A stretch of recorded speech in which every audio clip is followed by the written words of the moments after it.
Hey everybody, this is Dan with Adventure Today. Hope you're doing great. Thanks for being here today. We really appreciate that. Don't forget to subscribe and like and share with your friends and click that bell for new videos that are coming out. So what I've got for you today is a very in-depth mile per gallon analysis on the Thor 24 KB. Now this is a current model unit. This is a 2024 unit.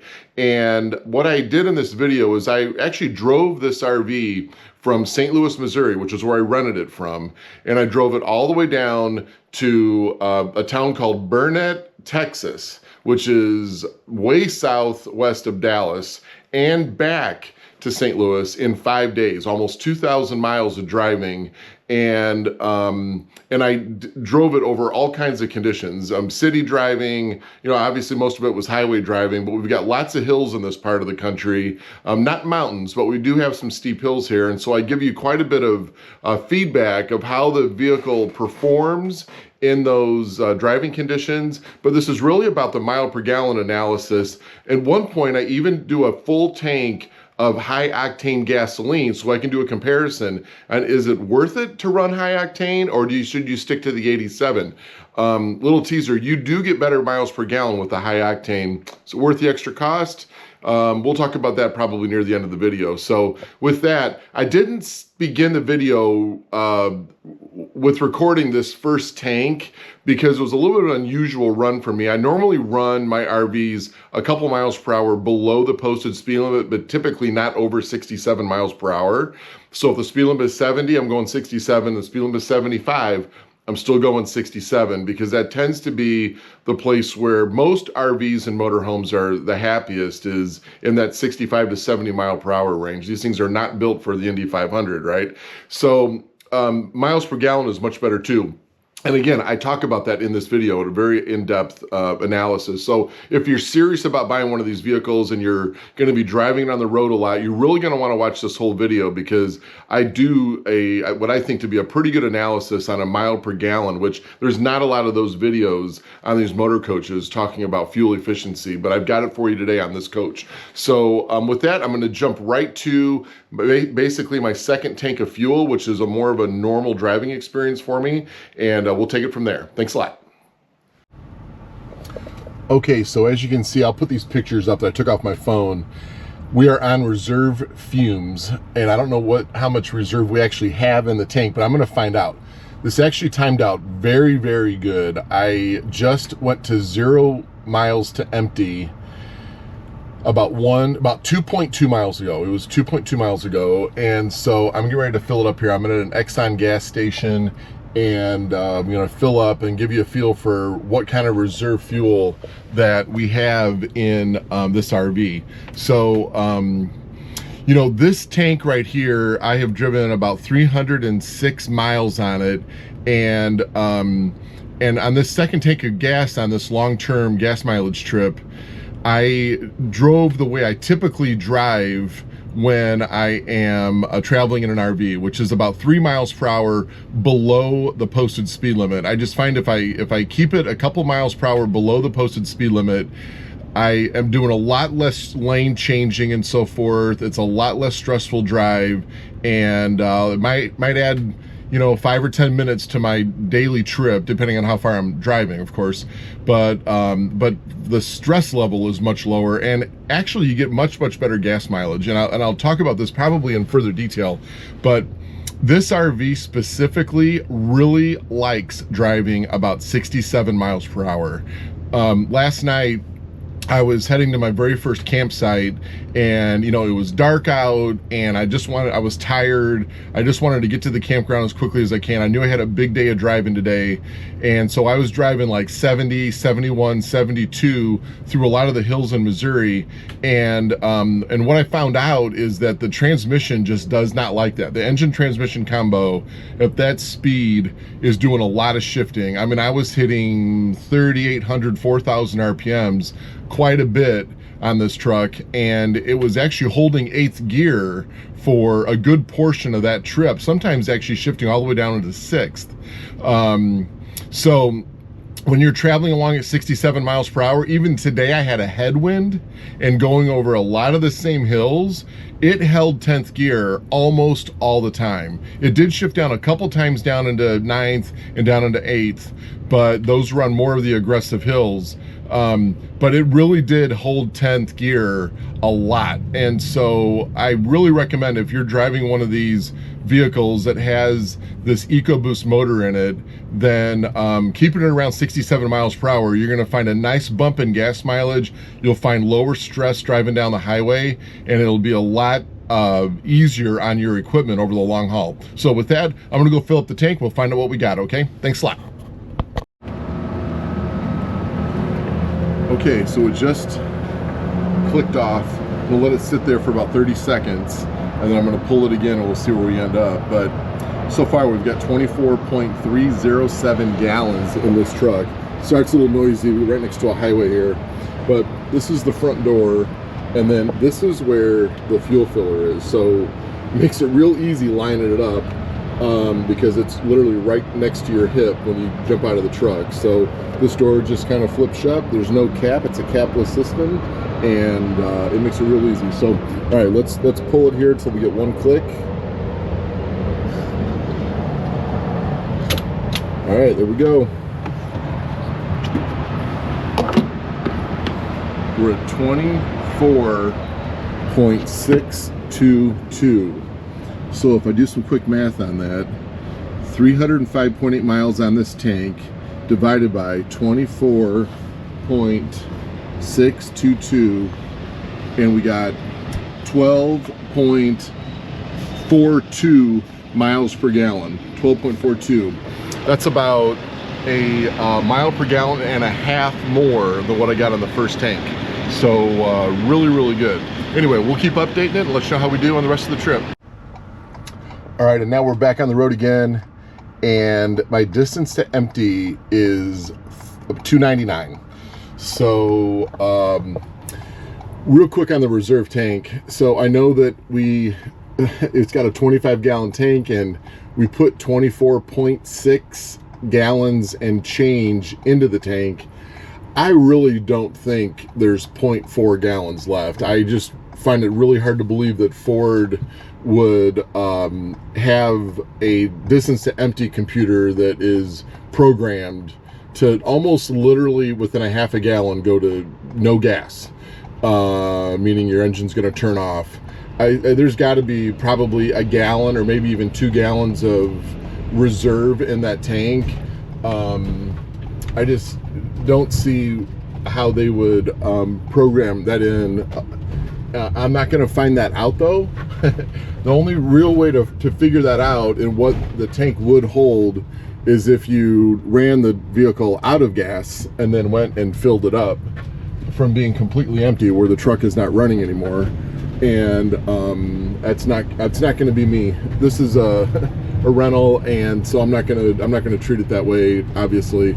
So but it does give you a little bit of a feel for how much fuel is left. So when my recommendation is, when you're starting to get that 50 miles to empty, 25 miles to empty, 10 mile to empty warning signs, I would take those very seriously based on what I just had proven to everybody, that you're going through the stated gallons in the tank based on that computer.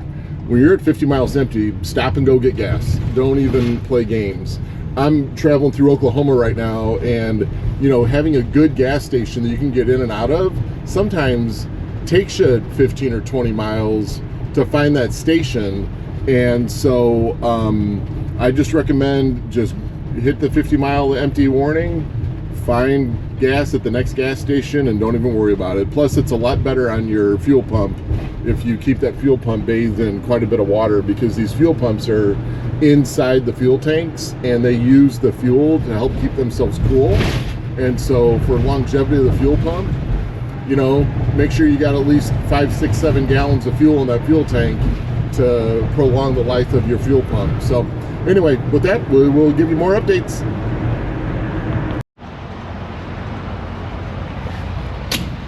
All right, everybody, here I am, another fill up Since I last reported back to you, I've driven from North Texas, spent the night down in Dallas. I drove down to Burnett, Texas, and now I'm headed back up towards St. Louis, and I'm just north of Dallas right now. And got a little bit of a tailwind today, so this tank is probably my best one so far. Although the trip computer has said 14.3 when I pulled into the gas station. I guess it's gonna be about a half a gallon or so mile per gallon less than that.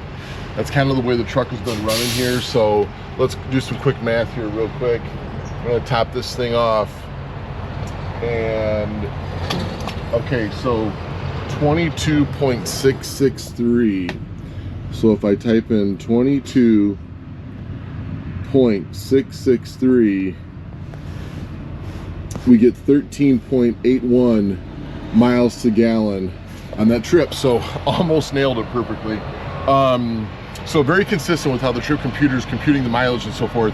Now what I did this time is I have filled up with premium, because over this next tank, I'm driving about 560 miles today in this truck, and this next tank of fuel, I'm gonna see if I can get a little better gas mileage using 91.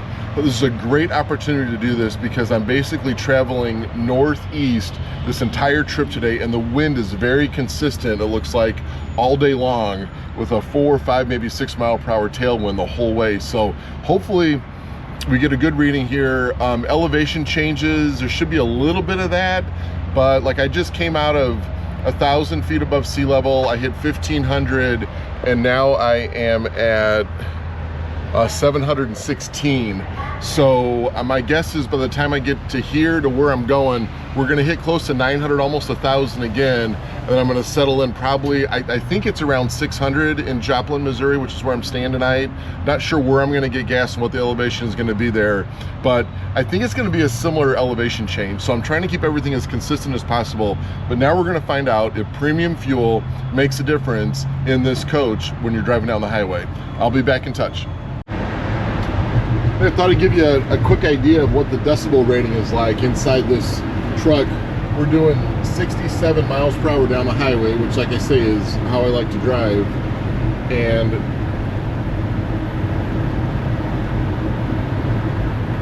we're running about 73 decibels when I'm not talking. Pretty good. There is a little bit of wind noise, a little bit of tire noise, but as long as you're on a smooth road, everything inside the RV is, you know, pretty quiet. Of course, if you're on a bumpy road, you're gonna have some cabinets banging a little bit and things you've got stored in there, but it's a pretty doggone quiet RV. I'm digging it. Okay, and then a couple of things I wanted to talk about, and I don't normally like recording videos while I'm driving, but with radar-based cruise control, the lane keeping system on this vehicle, and I have one hand on a camera, I feel like it's pretty darn safe. So, but I wanted to share with you a couple things real quick. Number one is what I call the magic mirror. So I've got a semi-truck right on my butt right now. You can see that. And then in the mirror, which is actually a camera, he looks farther away than what he is. So you ever see those stickers on the passenger side mirror of your car? Oftentimes it says objects may be closer than they appear. Well, that is 100% the case with this magic camera mirror that we have here, because the vehicles are definitely closer. Like there's a guy right there and it looks like he's quite a ways behind us, and he's actually so close you can just barely make out his vehicle. So you just have to be aware of that, okay? Well, why do I call this a magic mirror? Well, if you turn off the button to the power, it actually, if you can see my reflection there, it actually turns into a regular mirror and it gives you a pretty good reflection. So, you know, if you just got done eating some lunch and you want to check to see if you got some food in your teeth, you know, you can do it pretty easily with that mirror, and then you just push the power button and it goes back into the camera mode. That's really nice. Now, the other thing I want to talk about, and you can only really I gotta, to get my emotion into this and really give you a feel for what's happening, is I like to record this part of the video while I'm driving, because I want to spend a few more minutes here talking about the Ecoboost motor and this 10-speed transmission. The 10 speeds are not new at all for Ford and General Motors, who actually work together to co-engineer and develop these transmissions. So the history behind this is that these two giant car manufacturers both wanted to come out with a more fuel-efficient transmission, but the development costs are just astronomical. So the two companies got together and they shared in the development cost of developing the 10-speed transmission. Now, the software that is applied to both transmissions are unique to each company, and then unique to each vehicle that they put these 10-speed transmissions in. But the development of the hardware behind it is definitely shared. And again, the gearing can be independent to the different companies and their individual cars, but the mechanicals and how they function together and so forth was co-developed. So, and don't be afraid of this transmission. If you hop on the internet, you will find every transmission by every car manufacturer has had problems, and there's people out there that complain about it in the forums. But the vast majority of these transmissions in these Ford products are absolutely rock solid. And I've owned this transmission in 2 Expeditions and a F-150 pickup truck, which we've got an Expedition and F-150 right now. I also had the heavy-duty version of this transmission and a Super Duty. It was a dually, and I've probably put close to 200,000 miles on this transmission since 2018, and have not, across all those vehicles, and not had one problem. Shifting has been fantastic. Everything has been great with the transmission. I absolutely love it. Same thing goes with the Ecoboost motor. You know, don't be afraid of the twin turbos that are inside this engine. They are actually such a massive benefit. I am right now going up probably about a 4-degree hill, and this transmission hardly ever downshifts at all. It just holds 10th gear over some of the more of the steep hills that you think it would downshift for. It does not downshift. And that's a compliment, I think, to the transmission, number one. Number two, the gearing that Ford put on it.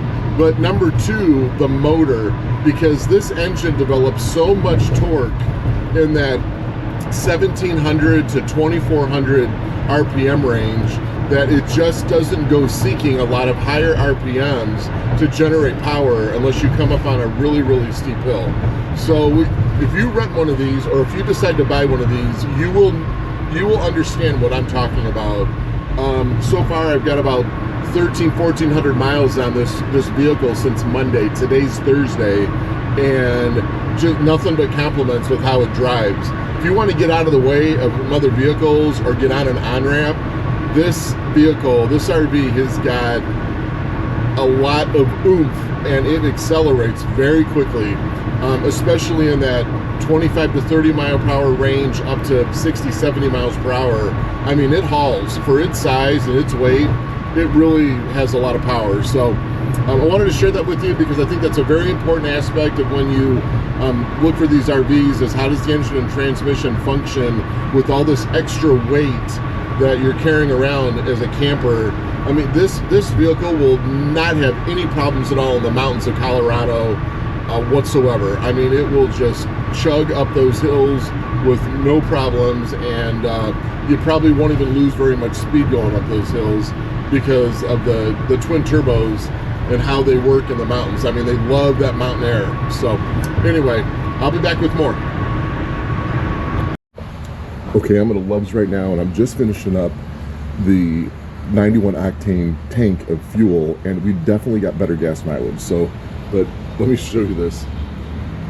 I'm filling up, and it's $2.59 a gallon for regular. I can't believe the prices sometimes that we get here in Missouri. So I'm gonna top it off so you can see I'm doing this live. All right, 22.337 gallons, 22.337 gallons is 14.37 miles to the gallon. That is approximately, I believe, a half a mile per gallon better than what we got on regular. And it was a pretty equal run that I had, I think from a fairness perspective for gas mileage. Elevation changes were similar. Right now we're at, let's see, we're elevation right now. We're at 1,000 feet. We're actually higher than what we were in Dallas when I started this high octane fuel fill. But I hit a bunch of road construction. I had to take a detour, which actually took me off the angle that I was on a little bit. So I think we could have done a little bit better had I not had to take that 25-mile detour around a really bad accident. So does high octane gas help out? I think it definitely does. Is it worth the extra cost?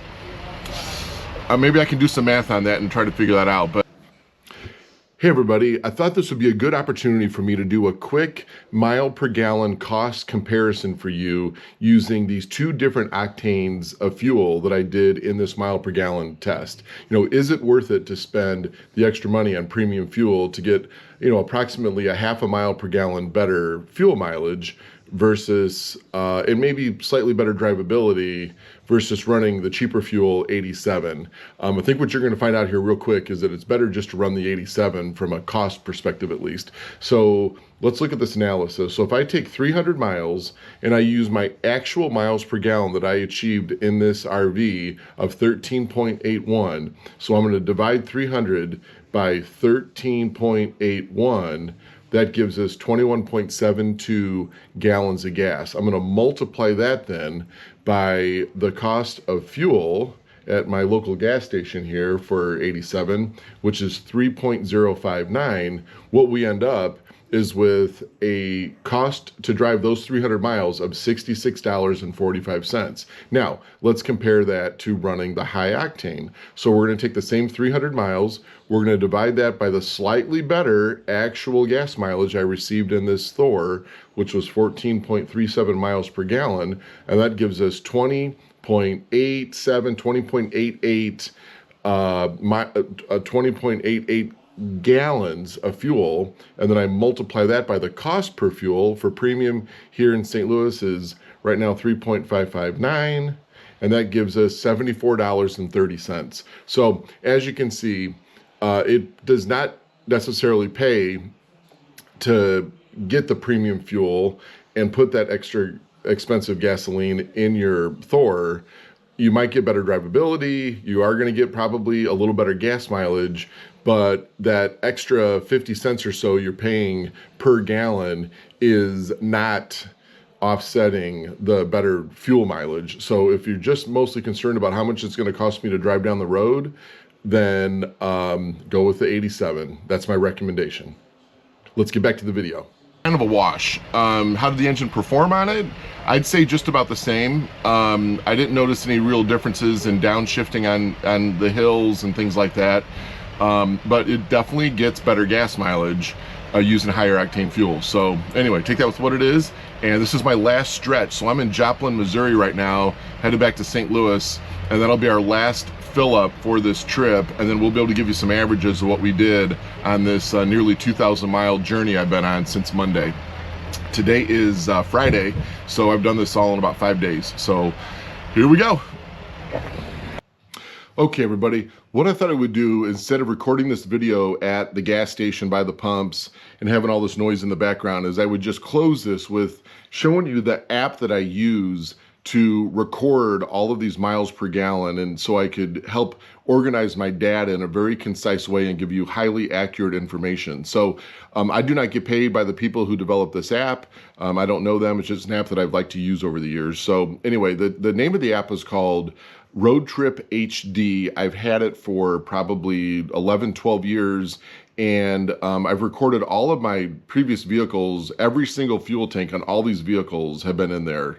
It's been a lot of fun to have this information and store it and then be able to review on it as time goes by. But what's neat is that I actually can enter the data on my phone, the app on my phone, and then it automatically syncs with the cloud and then downloads it onto my iPad, which is what I'm using right now to screen record this information for you. So let's go to every single fill up I had on this 1,709 mile trip that I did this week.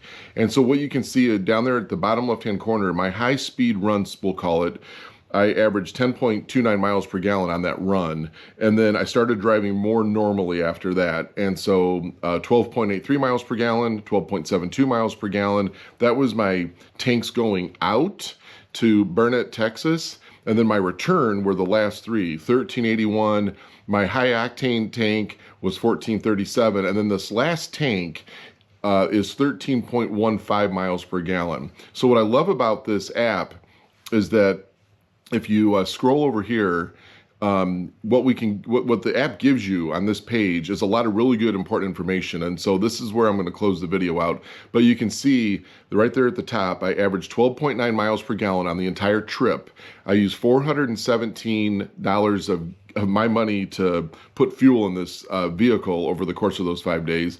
I averaged $3.15 per gallon of gas is what I paid, 132 gallons of fuel used, 1,709 miles. I averaged about 342 miles per day of driving, which is a lot. And then my average fill up was 285 miles. Now down in the bottom right-hand corner, you'll see that if I were to do that same week of driving over the course of an entire year, that averages to 124,842 miles over the course of a year. It was a lot of driving this week, but I had a ton of fun making this video. Hopefully you all learned something from this. If you're in the market for an RV of this size, hopefully this video will give you a feel for what it's going to cost to drive down the road. I would say that this product that Thor has out there with this drivetrain is very efficient. Maybe not quite as efficient as a diesel, but maybe cost effective, maybe even more cost effective than driving a diesel version of this. The drivability is fantastic. The power is great. And I really had a lot of fun. So again, thanks for being here. Appreciate your time. Appreciate you subscribing, sharing with your friends. And if you have any questions, put them down in the comments and I'll get back to you as soon as I can. Thanks a lot. Have a great day.